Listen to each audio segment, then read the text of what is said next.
Some cherish friendships deeply, valuing connections above all, yet dread a specific sound, the sudden chime of the doorbell. They hold no malice towards anyone, nor do they wish to live in isolation. They simply harbor a powerful, yet unspoken longing to keep their door firmly shut and decline all visits. And strangely, the very moment their private space is breached, their inner calm shatters instantly. The sense of safety vanishes, replaced by an invisible pressure weighing heavily on their shoulders. They are compelled to hastily don a cheerful, social mask within the very sanctuary where they should be free to shed all defenses. It is not out of selfishness or a lack of hospitality, nor is it a symptom of social anxiety. Rather, for their unique psychological makeup, home is not merely a dwelling, it is the soul sanctuary where they can reclaim their energy and reconnect with the deepest part of themselves. Now, try to be honest with your own feelings. How many times have you longed to turn off the lights, remain silent, and pretend no one was home when guests arrived? What if you stopped feeling guilty for your need to be alone? If you accepted that declining a visit is, in fact, an act of self-healing? And this is the profound psychological secret Carl Jung understood so well. For the moment you feel utterly depleted by hosting guests, that is not eccentricity, it is the soul's cry for the right to regenerate. So, let us look at what truly hides behind your closed door. Carl Jung's perspective, based on the ego, the unconscious, and archetypes. Have you ever sat in the quiet of your own home, heard the doorbell ring, and felt your heart tighten? Maybe you weren't angry, and you certainly didn't dislike anyone, but the mere thought of stepping out of your familiar shell, having to face someone, having to open the door both literally and metaphorically, was enough to stir up waves inside your mind. Many people have experienced this feeling, a vague hesitation, sometimes even an invisible layer of self-protection when their private space is suddenly disturbed. You may wonder why a simple visit can awaken such a deep inner unease. Here, Carl Jung's analytical psychology offers us a sharp lens to observe the movements within ourselves, the place where the ego, the unconscious, and archetypes blend and interact through even the most ordinary experiences. Carl Jung, one of the most influential figures in 20th century psychology, left a profound legacy through foundational concepts such as the ego, the personal unconscious, the collective unconscious, and archetypes. These ideas were not abstract theories but were distilled from real observations of human life, from inner conflicts to emotional reactions that appear irrational on the surface. Jung believed that healthy development is not merely about adapting to the external world, but about recognizing, harmonizing, and continuously dialoguing with the deeper layers within oneself. He once said, "The most terrifying thing is to accept oneself completely." This is a truth that is not easy to grasp, because most of what we do not understand about ourselves lies outside of consciousness, hidden in the underground world of the psyche. Placing yourself in the situation of having a visitor, many people immediately feel a natural defensive reflex. You may politely welcome them, still manage a friendly smile, yet another part of you silently longs to return to the familiar stillness.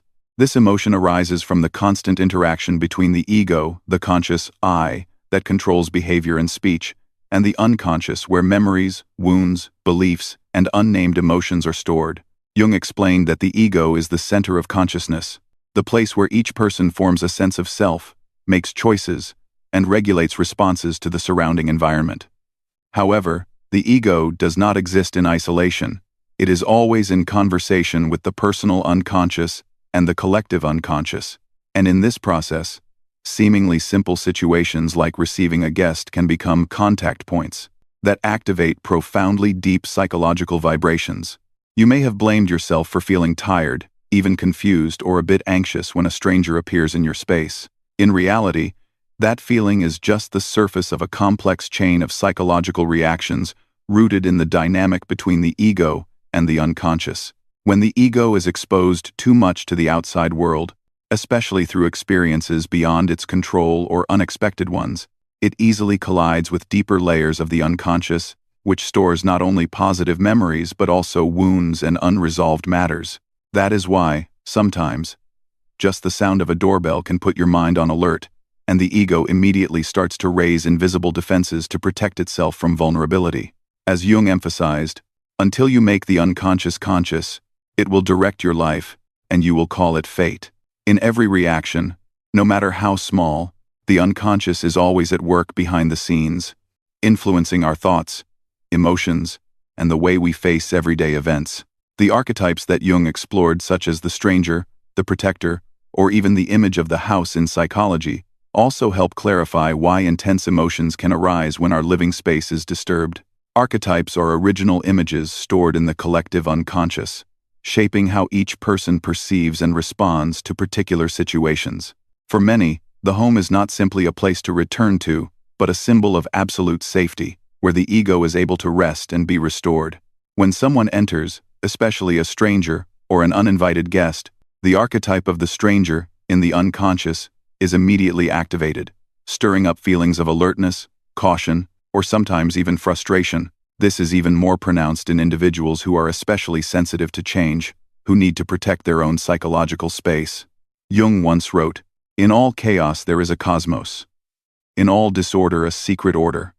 In fact, these external disturbances provide an opportunity for the ego to recognize and dialogue with its deeper layers, thereby understanding more clearly its motivations, true desires, and the wounds that have not yet been healed. Try asking yourself, each time you feel uncomfortable or want to avoid visits, is it truly a matter of social interaction, or is it the resurgence of emotional layers that have never been given attention? Perhaps you are being driven by the ego's desire to maintain balance, to protect its safe shell against invisible threats that your consciousness cannot yet name. It could also be that your unconscious is sending out warning signals, reminding you that, behind even the most familiar behaviors, there are far more complex psychological currents at work. Many people will realize that the more they try to integrate, the more they force themselves to interact without listening to their real needs, the more the ego is pushed into confrontation with the unconscious, leading to a prolonged feeling of exhaustion. Jung once warned, "Your visions will become clear only when you can look into your own heart. Who looks outside, dreams. Who looks inside, awakes." In order to truly live fully, each person needs to learn how to observe their own reactions to even the smallest experiences, such as having visitors at home, and to recognize which voice belongs to the ego and which is an urge from the unconscious moving beneath the surface. You may have experienced this yourself. After every attempt to host guests, you feel drained of energy, your mind in turmoil, just wishing to return to your familiar, quiet space. In reality, that is when the ego needs to be recharged, needs moments of stillness to harmonize the impulses from the unconscious, especially when deep archetypes about safety, boundaries, or privacy are being challenged. These feelings, which may seem irrational, are actually signals that your soul is craving understanding, care, and protection from anything that could harm your internal safe zone. And what about you? Can you recognize which are the ego's natural reactions and which are signals from the unconscious every time you have to open the door to a guest? Have you ever asked yourself where that tired, defensive feeling really comes from within you? Try listening to the quietest movements in your soul, and then find your own answer to the question. Could this be a sign that you belong to a special group introverts who always need a quiet space to recharge and protect themselves? We will continue to explore this in the next section, digging deeper into the psychological energy mechanisms of introversion and extraversion, the two currents that determine how each person interacts with the world around them. Introversion, extraversion, the mechanism of psychological energy. Perhaps more than once, you have experienced the urge to retreat into your familiar corner, closing yourself off from all the outside noise, or on the contrary, you may only feel truly alive when you are surrounded by friends and lively conversations. These feelings can become most evident when your home is about to have visitors. Part of you is excited, while another part just wishes everything could stay as peaceful as before. If you have ever found yourself exhausted after gatherings, or always felt most comfortable when alone, the story of the introversion-extraversion mechanism in Carl Jung's psychology will help you understand yourself more deeply and explain why disliking having guests is not a fault of personality. Carl Jung was the first to introduce the concepts of introversion and extraversion as two innate psychological energy tendencies in humans. He did not see them as two completely opposite extremes, but as two axes of psychological energy flow, where each person occupies their own place on this spectrum depending on how they receive, use, and regenerate energy after each life experience. Jung wrote, There is no such thing as a pure introvert or extrovert. Such a person would be in the lunatic asylum. Everyone carries both streams of energy within, but there is always a predominant tendency that stands out, determining how they connect with the world, perceive themselves, and choose how to recharge their inner strength. For introverts, the main flow of energy moves from the outside world back to the inner world. They often feel most comfortable, peaceful, and strong when in quiet spaces, immersed in thought, imagination, or activities that do not require much outward sharing or performance. In contrast, extroverts seem to bloom thanks to social interactions.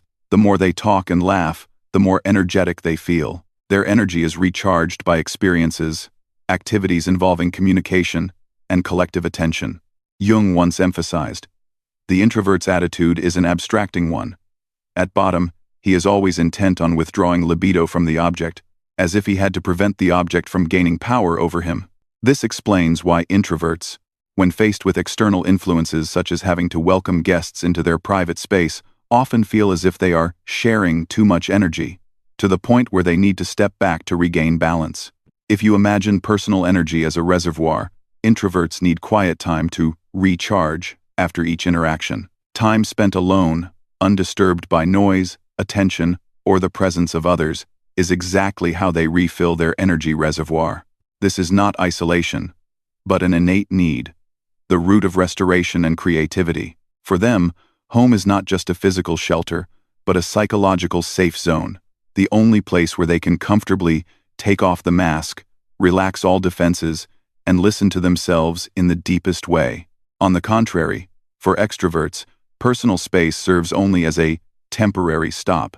They only truly feel energized when immersed in relationships, groups of friends, collectives, places where emotions are stirred and spread. A very typical situation many introverts have experienced is the feeling of being out of battery after a party, a get-together, or even simply after having guests over. Even if the guests are pleasant and the conversation is interesting, in the end, you just want to close the door, sit in silence, let your mind unwind, and no longer have to perform. That is the moment when energy begins to run dry, and the need to be alone becomes the only remedy. This is completely opposite to the experience of extroverts, who usually feel excited and recharged after interactions, and even feel bored or empty if they have to be alone for too long.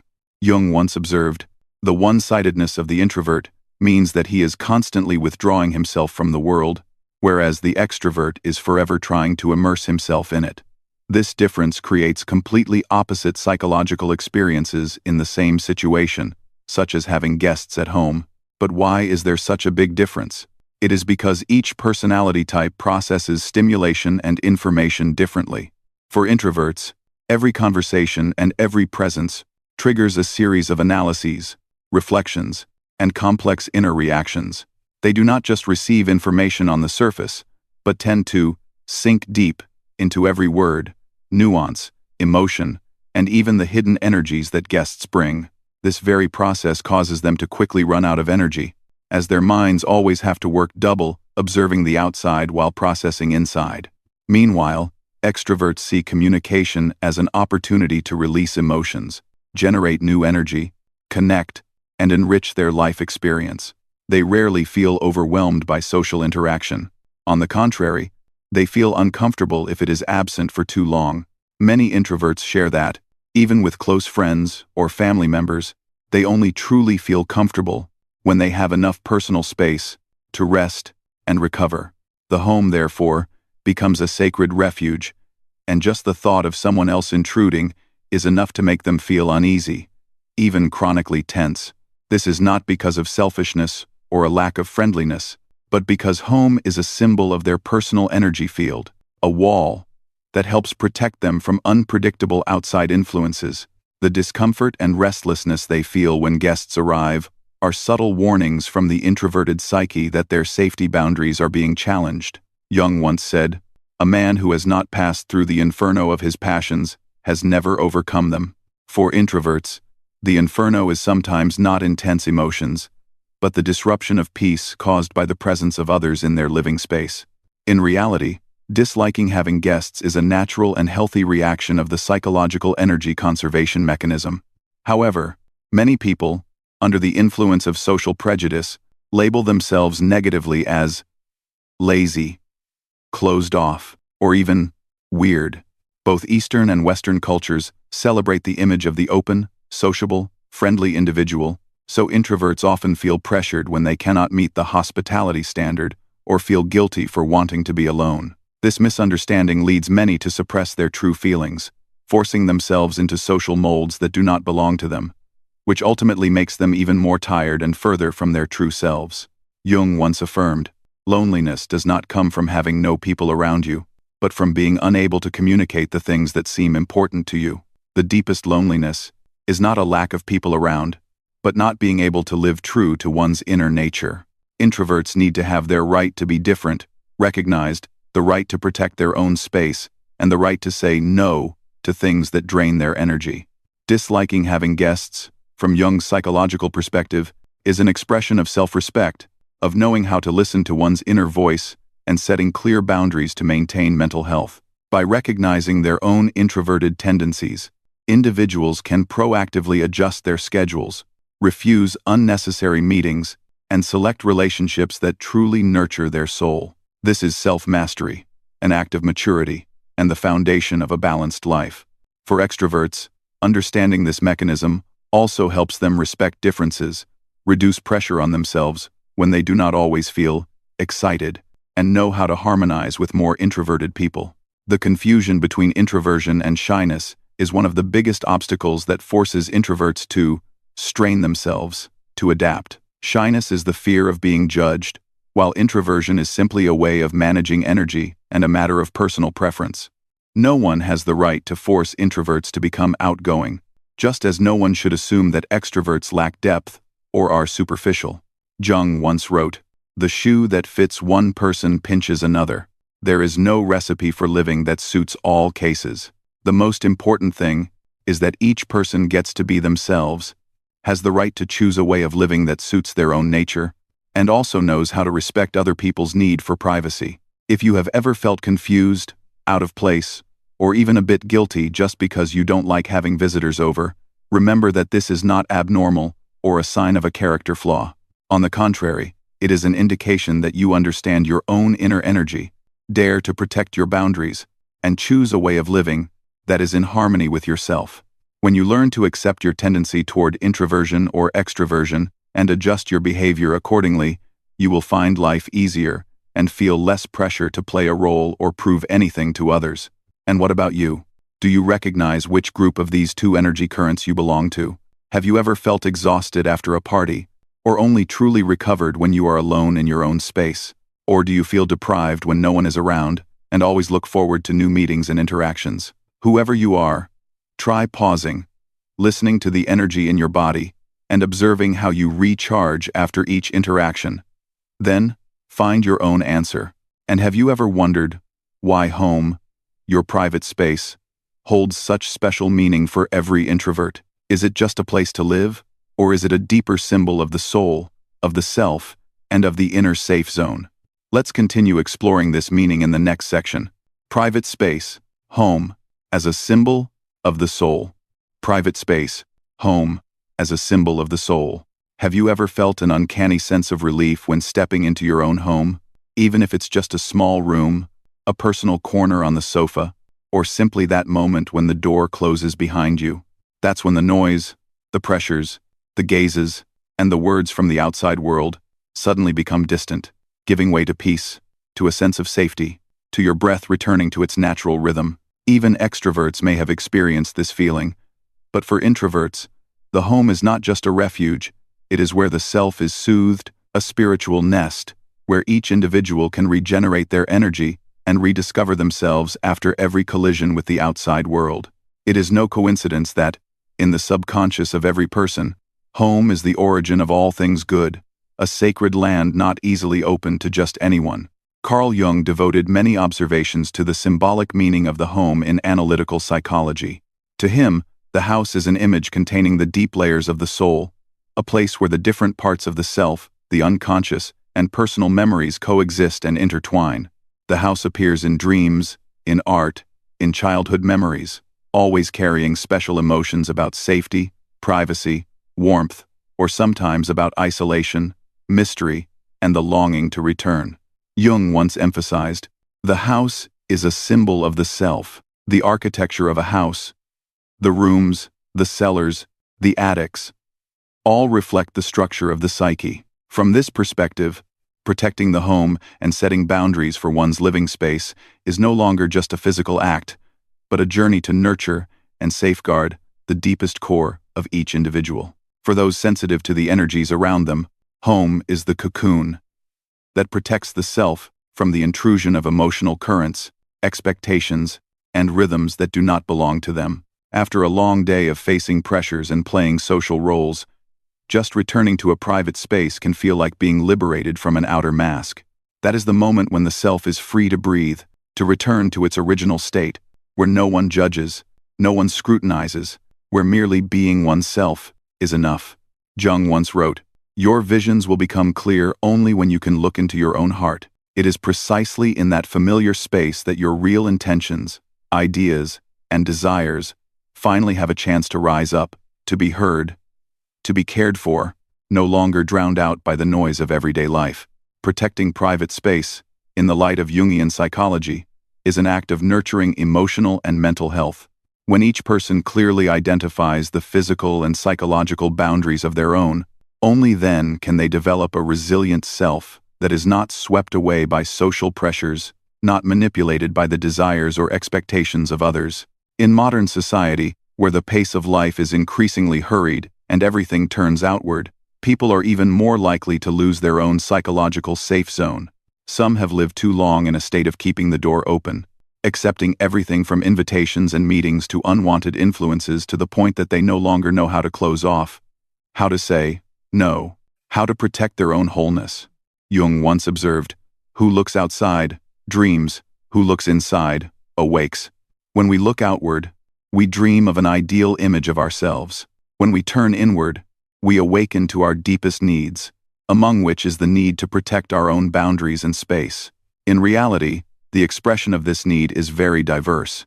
Some people only truly feel at ease when they can close the door themselves, rearrange every little corner, light a scented candle, brew a cup of tea, or simply sit quietly listening to soft music in their own room. These are the moments when all social roles are set aside, when no one expects anything, when there are no tasks to finish, no small talk, no judging eyes. That space is the only place where one is allowed to let go of all defenses, to recharge mentally, and to recover from within. Especially for creatives, artists, writers, researchers, or anyone with a multidimensional soul and deep inner life, private space is also a laboratory for ideas, a nursery for the subtlest creative flows. Many works of art, great inventions, and philosophical thoughts have been born from this very quietness. Jung once emphasized, "Solitude is for me a fount of healing, which makes my life worth living." The feeling of comfort and freedom in your own space is not just a preference or habit, but also a sign of strong personal boundaries, of a healthy process of inner maturation. When you know how to protect your own safe zone, you also learn to respect the boundaries of others, and at the same time avoid the risk of burnout, emotional explosion, or losing your true self under the pressure of your surroundings. There have been many who have tried to live with the door open to the world, always ready to welcome guests, always in a state of greeting everyone, every meeting, only to ultimately realize that they had gradually depleted their energy, lost connection with themselves, and became increasingly estranged from their real feelings. Jung once wrote, "Every form of addiction is bad, no matter whether the narcotic be alcohol, morphine, or idealism. Even excessively idealizing integration, or clinging too tightly to social expectations, is a dangerous form of addiction that causes individuals to lose their ability to care for their own soul." Proactively closing the door, keeping periods of uninterrupted time for oneself, is not selfishness, nor is it a sign of negative isolation. It is a healthy choice, a reflection of self-respect and self-love. Private space helps each person rebalance the rhythm of life, minimize negative stimuli from the outside, while also enhancing the ability to recognize and process emotions and to build inner strength. Jung once emphasized, "People will do anything, no matter how absurd, to avoid facing their own souls." Proactively protecting private space is the first step in daring to face what is truly happening in the soul, to dare to live honestly, instead of simply chasing external standards and models. Creative and deep-thinking people are often more keenly aware of this need than anyone else. Many famous artists and writers have affirmed that only when they are alone can they truly hear the real voice of their ideas, discover what they genuinely want to create, and connect with their deepest emotions. It is then that music, paintings, pages of books, and bold ideas are born not from the bustle of the crowd, but from those silent moments in familiar spaces. Sometimes, just an evening without disturbance, a small corner of a desk under warm lamplight, is enough for the mind to germinate, enough for great questions about the self, about the world, to gradually find answers. Therefore, proactively setting up, protecting, and beautifying private space is not just about caring for material life, but is a way for each person to cultivate their inner life, cherish their mental health, and nurture sustainable creativity. This is the profound message Jung conveys through symbols of houses, rooms, doors, attics, and cellars in his psychological analyses. The foundation of all mental illness is the unwillingness to experience legitimate suffering. When private space is invaded, when there is no longer an ability to close off, each person will have to face a range of negative emotions, from exhaustion and irritability to a profound sense of being wounded. Conversely, when you dare to set boundaries for yourself, dare to prioritize time for yourself, you will gradually achieve a balanced, healthy state, able to proactively face and overcome your own legitimate suffering. Oh, have you ever tried asking yourself what truly makes you feel safe and comfortable in your own home? Have you ever noticed that just a small change, a sudden noise, the unexpected appearance of someone can be enough to unsettle your mood, even make you feel a bit anxious? This does not mean you are unfriendly or selfish. It simply means you are protecting your own sacred inner ground. However, have you ever thought that this feeling of restlessness may stem not only from the fear of violated boundaries, but also from the awakening of unintegrated parts of your psyche, memories, emotions, shadowy areas you have yet to truly name? If the home is a symbol of the soul, then every time the door opens to the outside world is also a moment when your inner unconscious may be stirred. Have you ever wondered if there is something hidden in the darkness of your soul, quietly speaking up each time your privacy is disturbed? Let's move forward to explore the shadow within ourselves, the unintegrated parts that Carl Jung identified with a very different kind of light, in the next section. Shadow, the unintegrated parts. Have you ever wondered why there are moments when you become sensitive, easily shaken, and strangely irritated, just because of the presence of a guest in your own home? Whether it's a close friend, a family member, or just a social acquaintance, there are still moments when you distinctly feel a sense of unease, sometimes vague, sometimes overwhelming, like a wave. That is when you realize there is something bigger than surface emotions operating underneath, a feeling you cannot easily explain with logic or ordinary politeness. You may try to smile, politely engage in conversation, but inside, a strange surge of energy rises up, urging you to return to your familiar quiet state. This is precisely the moment when the shadow in Carl Jung's psychology begins to speak. The concept of the shadow is one of the most profound legacies Carl Jung left to analytical psychology. Unlike the bright light of consciousness where we take pride in our achievements, personality, and goodness, the shadow is a mysterious territory lying deep in the unconscious, where aspects of our character that we do not want to face or dare to admit are kept. Jung once affirmed, the shadow is a moral problem that challenges the whole ego personality, for no one can become conscious of the shadow without considerable moral effort. This means that only when we are brave enough to look directly at our own darkness does true maturity begin. The shadow is not simply a collection of negative, ugly things. It is the place that stores all emotions, memories, fears, pain, or even desires that we have once rejected, pushed down to the deeper layers of our soul. It is formed from childhood, growing along with rejected experiences, social expectations, and standards we strive for, but can never fully harmonize with our true nature. Therefore, the shadow may contain anger, jealousy, and inferiority, but it also hides creativity, free instincts, and those potential parts, forgotten, because of fear of judgment from the outside world. Jung wrote, "Everyone carries a shadow, And the less it is embodied in the individual's conscious life, the blacker and denser it is. The more we try to ignore or deny those undesirable parts of ourselves, the larger the shadow grows, becoming a hidden force controlling emotions and actions in seemingly harmless situations. Returning to the feeling of discomfort when having guests at home, you may think it's because of your introverted nature, fatigue, or simply a habit. However, sometimes, that unease doesn't merely come from the presence of another person, but is in fact the effect of the shadow being triggered. When private space, a symbol of your inner safe zone, is disrupted, layers of emotion, memories, and unresolved fears will immediately surface, causing anxiety and a sense of loss of control that consciousness finds difficult to explain. For example, if in the past you experienced being judged, having your boundaries violated, or witnessing conflicts and insecurity in your family, then every time someone crosses the threshold of your home, your unconscious will send an alarm signal, resurrecting fears that have long been hidden.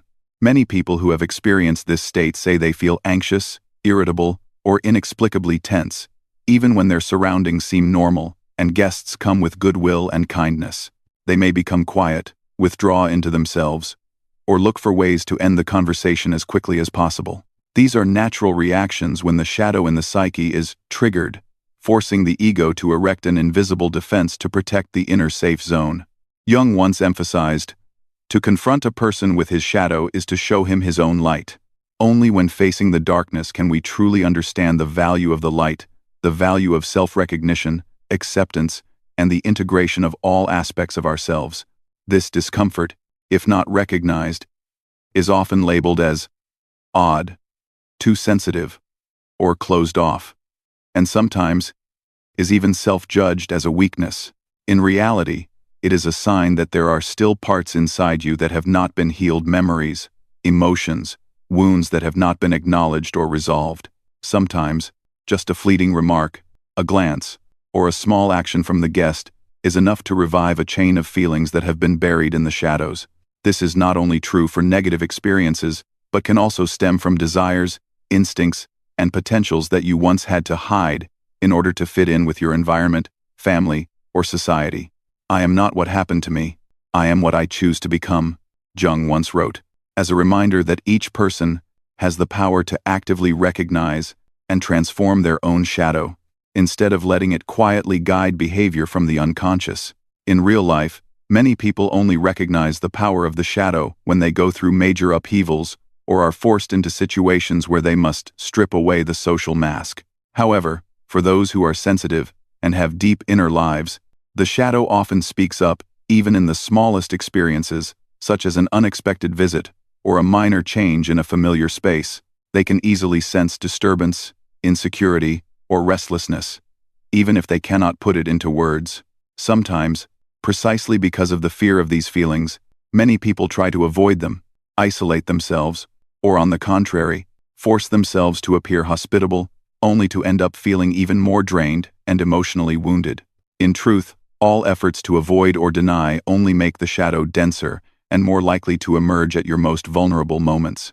Jung once emphasized a truth that not everyone is ready to accept. One does not become enlightened by imagining figures of light, but by making the darkness conscious. It is not just by dreaming of positive things and good qualities that we grow, but by bravely looking into the dark, facing it, and accepting it, that is the path to true clarity and inner freedom. When you dare to ask, "Why do I feel uneasy?"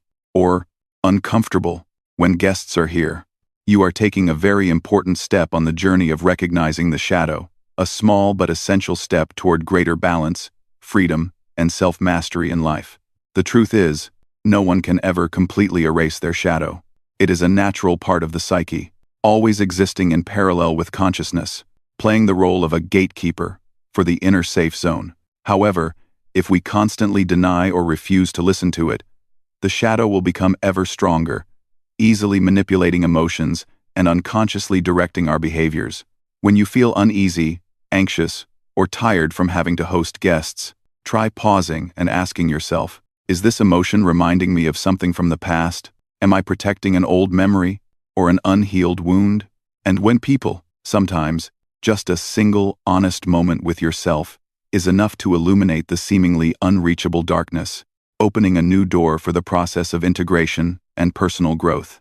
Identifying and integrating the shadow is not a one-day, one-night task. It is a long process that requires ongoing observation, courage, and gentleness with yourself. Jung once wrote, "Knowing your own darkness is the best method for dealing with the darknesses of other people." When you dare to recognize, accept, and integrate your own darkness, you also become more tolerant, understanding, and empathetic with the shadows of others. This not only helps you live more honestly with yourself, but also builds healthier, more resilient relationships, no longer dominated by vague fears or persistent feelings of insecurity. Therefore, every time you feel uncomfortable or restless when guests come to your home, do not rush to judge yourself, nor force yourself to normalize every emotion. Try listening, observing what is truly happening inside you. What in the past, or in the depths of your memory, is being awakened. That could be the first step for you to begin a dialogue with your shadow, gradually integrating it into consciousness, and thus moving toward balance, freedom, and inner maturity. The privilege of a lifetime is to become who you truly are, Jung once said, as encouragement for anyone on the journey of discovering, accepting, and fully loving their true self. What about you? Have you ever experienced moments when emotions surged uncontrollably as your privacy was invaded? Have you ever realized that behind those feelings, there might be a whole treasure trove that has never been named, just waiting to be illuminated? Try to pause and observe yourself in the smallest, most ordinary situations to identify those pieces of your soul that have yet to be integrated. And also ask yourself, what will happen when you must keep wearing a social mask, performing your role throughout the visit, even though inside a whole world of unspoken feelings is rising up? Perhaps the exhaustion after each visit is the consequence of having to act for too long, too much, without ever daring to remove that mask. Let's explore this more deeply in the next part, about the social persona and the journey of facing exhaustion when having to perform. Social persona, the exhaustion of having to perform. Have you ever sat in your own familiar space, smiling, pouring tea, responding to every conversation with guests, but inside you're just counting down the minutes until it all ends? On the outside, you maintain a polite face, keep the stories going, attend to every little detail to keep the atmosphere pleasant, but within, a quiet fatigue grows, accompanied by a sense of alienation, sometimes even feeling estranged from yourself, right in the place that is supposed to be your safest refuge. In those moments, you are truly stepping into the game of the social persona, that invisible mask which everyone has worn at some point, sometimes without even realizing when it first appeared. In Carl Jung's analytical psychology, the persona is not something entirely artificial, nor is it simply a mask used to deceive. It is the interface of the ego, the social roles that everyone must choose in order to survive, adapt, and integrate. It might be the image of a dutiful child, a dedicated employee, a humorous friend, or a hospitable host. The persona allows us to operate smoothly within society, to meet expectations, avoid conflict, and protect the deeper self from being hurt by the gaze or judgment of others. Jung once described, "The persona is that which in reality one is not, but which oneself, as well as others, think one is." This is the boundary between the true self and the outside world, a shield that helps us navigate society, but can also imprison and erode the ego if we cling to it too tightly. There's a truth that not everyone is willing to face. The persona is never a problem when it serves the purpose of protection and flexibility, but it becomes dangerous when it gradually replaces the true self, especially when, even in private space, a person still feels the need to perform social roles. You may notice this every time guests come over the home. Once a place where you could freely express every emotion, let down all defenses, and breathe at your own pace, now becomes a small stage where, even against your wishes, you must perform the assigned roles. This silent contradiction, when repeated and prolonged, becomes the root of emotional exhaustion, the feeling of being separated, adrift from your real self. Many introverts share that just the thought of having to maintain a polite conversation, control every gesture, from the look in their eyes to the way they smile, even every tiny response, is enough to make them feel tense. When guests come, the house is no longer a sanctuary, but a confined cage where they must self-monitor, suppress, and maintain a proper image. Offering drinks, rearranging the furniture, picking the right topics, keeping the mood pleasant, all are small acts that consume an enormous amount of psychological energy. Not to mention the constant feeling of being watched, the pressure to maintain hospitality, and the fear of being judged or leaving a poor impression. Each time this happens, you become further detached from your true feelings, growing colder after every visit. Jung once emphasized, persona is only a mask for the collective psyche, a mask that feigns individuality, making others and oneself believe that one is individual, whereas one is simply acting a role through which the collective psyche speaks.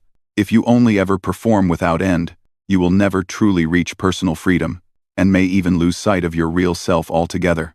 Wearing a persona is an essential part of social life, but when it seeps into every corner of your private world, it becomes a burden that is not easily shed.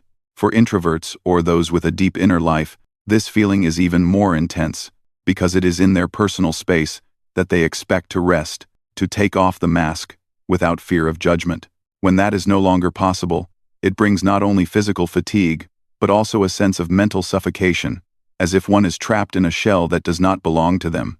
Every time the guests leave, all that remains is emptiness, a feeling of letdown, sometimes a quiet shame for having pretended for so long without ever once daring to show their true self. Sometimes, after a gathering, you can't even remember what you said, how you laughed.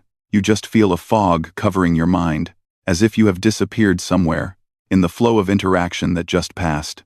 The long-term consequence of constantly performing, especially when it becomes an automatic defense mechanism, is a separation from the ego and authentic emotional life. When you have to maintain the persona continually, you not only lose energy, but also lose connection with yourself. Over time, real feelings become blurred, and deeper needs are overwhelmed by societal expectations. The more the persona is identical with the ego, the more the individual becomes alienated from his deeper personality. Jung once warned, this means that the more the social persona occupies your consciousness, the further you drift from your inner world, the harder it becomes to hear your own true voice, and the more easily you fall into a state of isolation, even in the midst of a crowd. Moreover, clinging to the persona creates a toxic cycle.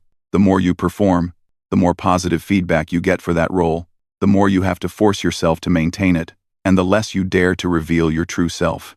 Sometimes, the fear of losing the social mask is even greater than the fear of being hurt, causing you to adjust yourself further and further away from your true ego.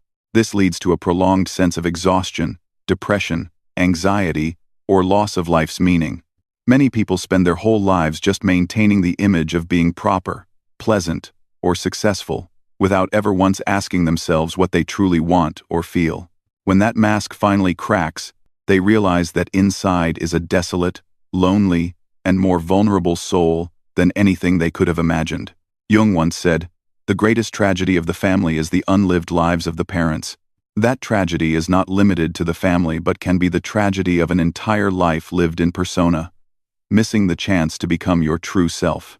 In this context, introverts are even more deeply wounded, because they are sensitive to the separation between the outer world and their inner life.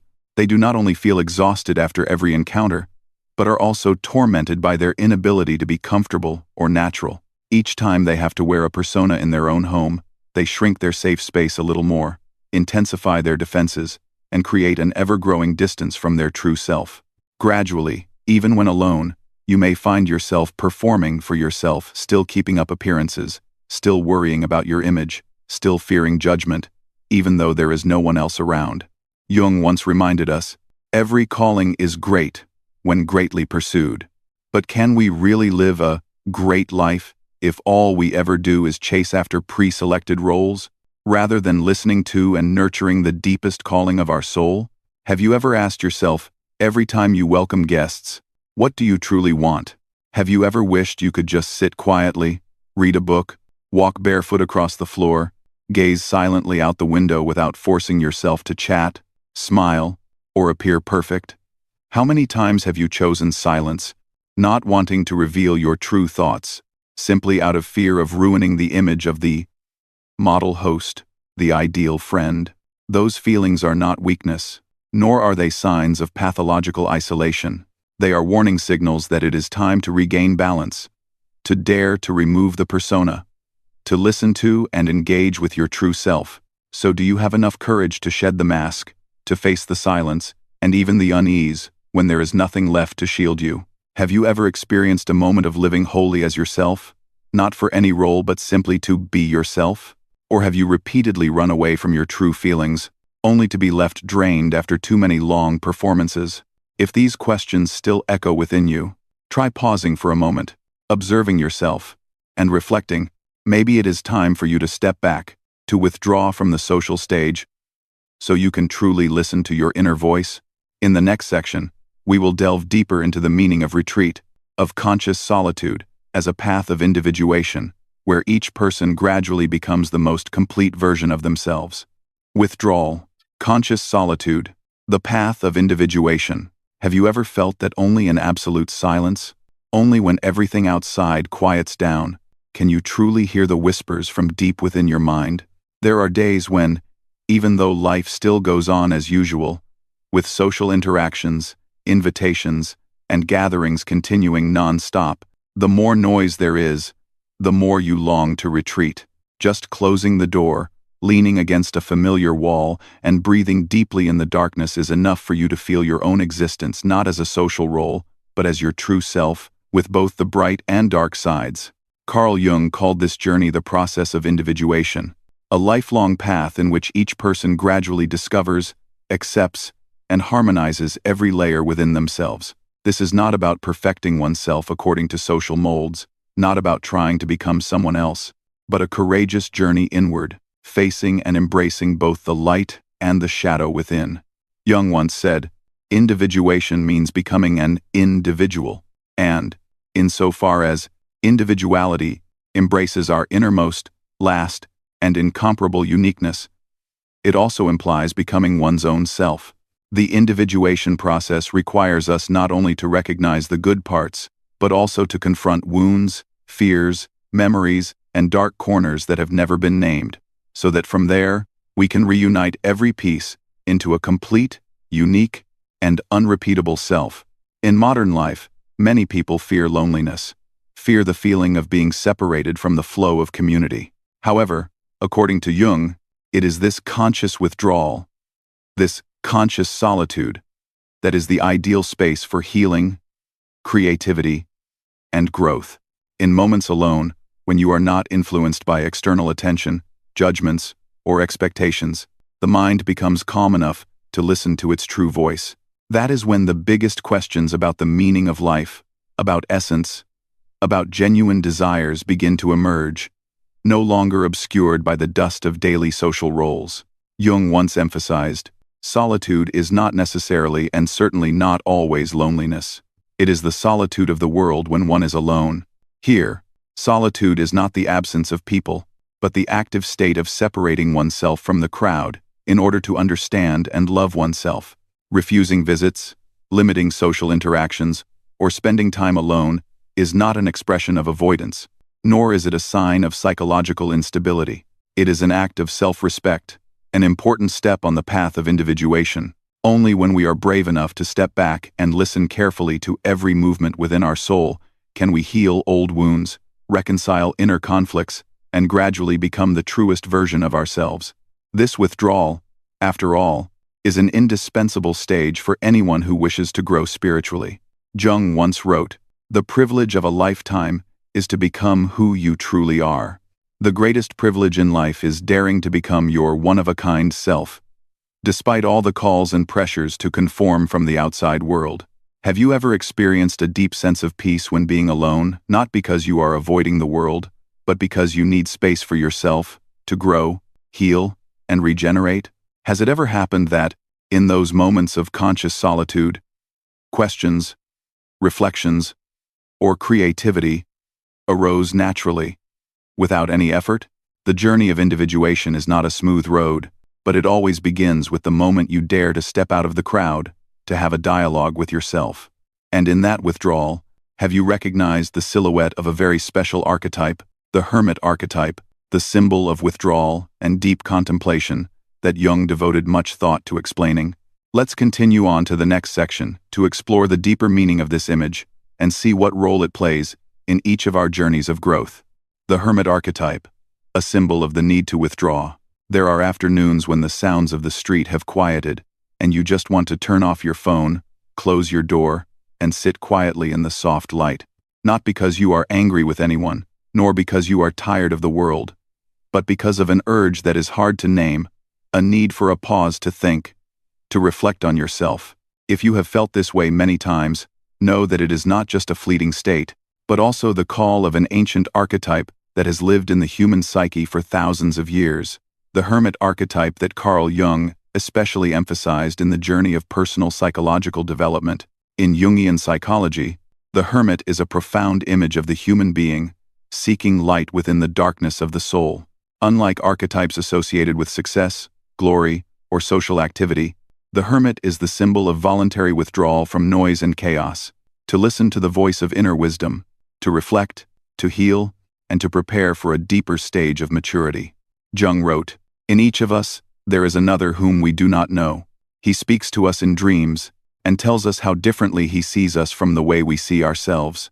The journey of dialoguing with that other within us is, in essence, the journey that the hermit always invites, to venture into the unexplored depths of oneself, to recognize both light and shadow. The hermit is not a miserable loner, but rather a symbol of the courage to face oneself, to refuse unnecessary commotion in order to focus on inner knowledge. It is when you realize that being alone is not emptiness, but the most powerful state for renewing energy, healing wounds, and listening to the true wisdom that arises. Many introverted or creative people, or simply those who have gone through significant upheavals in life, will realize that only when there is enough space for stillness can they reconnect with the deepest part of their soul. That is also why the desire to withdraw, to refuse guests, to be alone, is not a sign of weakness, but a natural drive to restore clarity, strength, and inner balance. Jung once emphasized, "The greatest and most important problems of life are all fundamentally insoluble. They can never be solved but only outgrown. Only in solitude does one have enough time to outgrow life's greatest problems, rather than trying to solve them with surface-level solutions." The hermit also represents maturity, the ability to stand firm in solitude, to look directly at your own imperfections, and even to face your fears and darkness. Those nights when you turn off all the lights and are left alone with your thoughts are when your mind allows all emotions, dreams, and memories a chance to appear, to be recognized, and to be integrated. The hermit does not promise absolute peace, but always gives you the steadiness to move forward, once you truly understand yourself and are strong enough to accept even the roughest parts of your soul. Jung once said, "Your visions will become clear only when you can look into your own heart. Who looks outside, dreams. Who looks inside, awakes." That is probably, if you have ever wondered why you increasingly prefer being alone, avoid hosting guests, or feel exhausted after every attempt to fit in, try seeing it through the eyes of the hermit within. It may be a sign that you are entering a phase where contemplation and preparation for intellectual and emotional growth are needed. Only when you respect the need to withdraw, dare to listen to the call of stillness, can you truly mature and live more deeply with yourself. The hermit does not remain forever in seclusion, but always returns to the world with a new perspective, with deeper wisdom and compassion, and so can you. And what about you? Have you ever listened to the call of the hermit within yourself? Have you ever allowed yourself to withdraw, for no reason other than the need to be with yourself? If you practice it, how would you set personal boundaries between solitude and connection? Try spending an evening with no devices, no guests, just jotting down your thoughts and feelings, and see what truly emerges in your mind. That may be the first step for you to recognize and respect the hermit archetype within, preparing for the journey of establishing boundaries and balance between solitude and connection, which we will explore together in the next section. Establishing boundaries and balancing solitude and connection. There are days when all you want is complete silence, with no one calling, no one visiting, and not a single message or notification interrupting your private train of thought. Then, at other times, you may find yourself feeling empty, yearning for conversation, wanting to be present in a warm embrace, or to share something with another person.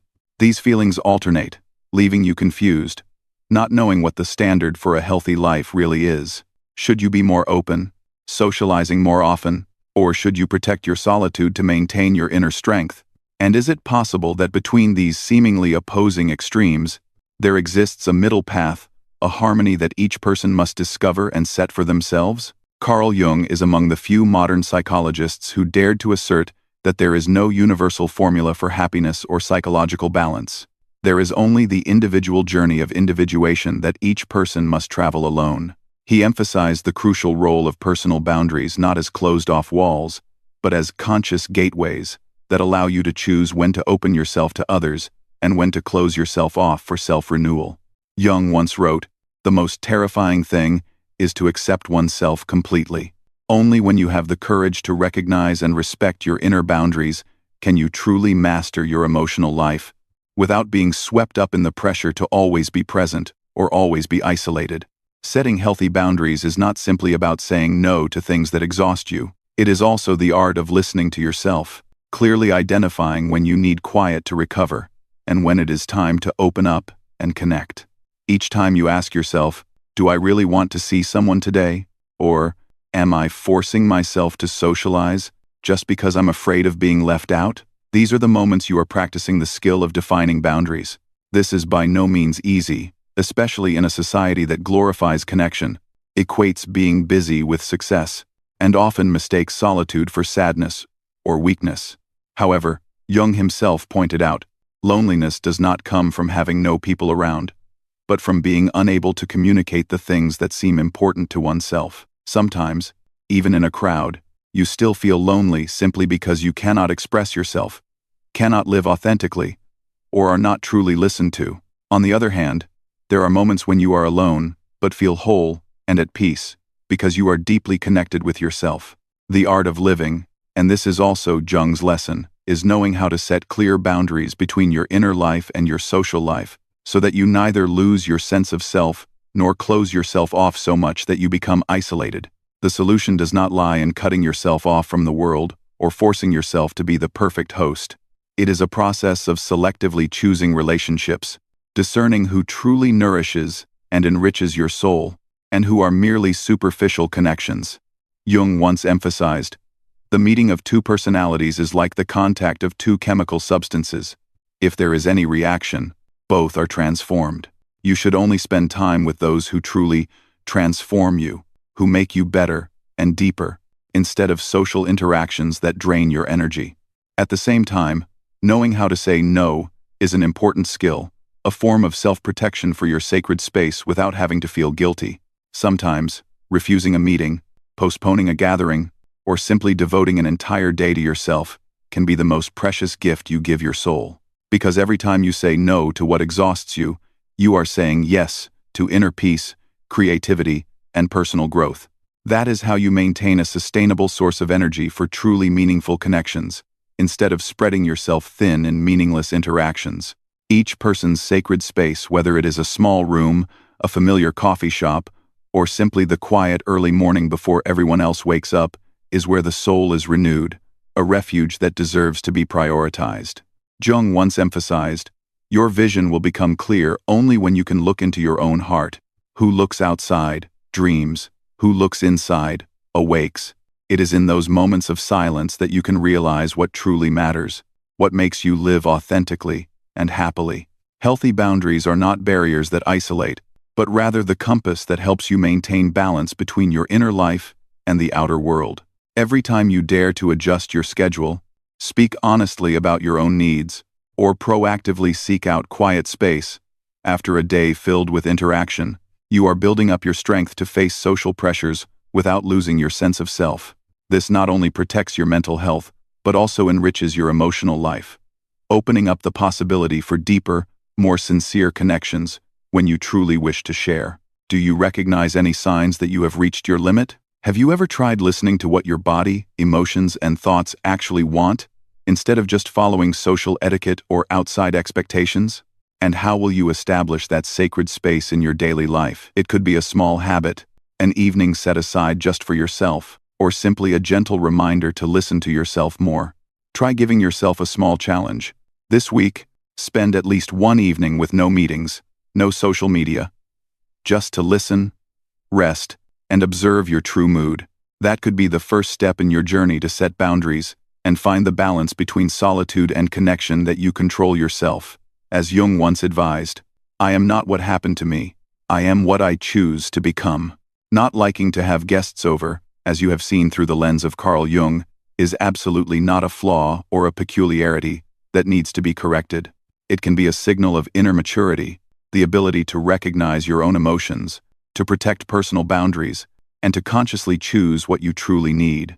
Respecting your need for privacy, listening to those impulses to be alone, is not selfish. On the contrary, it is an important step for you to understand, to heal, and gradually become the most complete, profound version of yourself. Every time you dare to set a boundary, prioritize tranquility, or let go of external expectations, you are actively and sustainably loving and protecting yourself.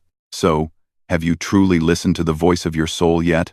Do you have the courage to say no, to keep a sacred space for yourself, regardless of the looks or judgments of others? If you're still hesitant, try putting your own needs first. Just once, you might be surprised by the relief, freedom, and inner strength you'll receive in return. What do you think about this topic? What boundaries do you want to set in your life? Please share your perspective in the comments below, and don't forget to like, subscribe to the channel, or share this video if you find it helpful for your journey of self-discovery or for your loved ones. Thank you for accompanying me to the end of this journey.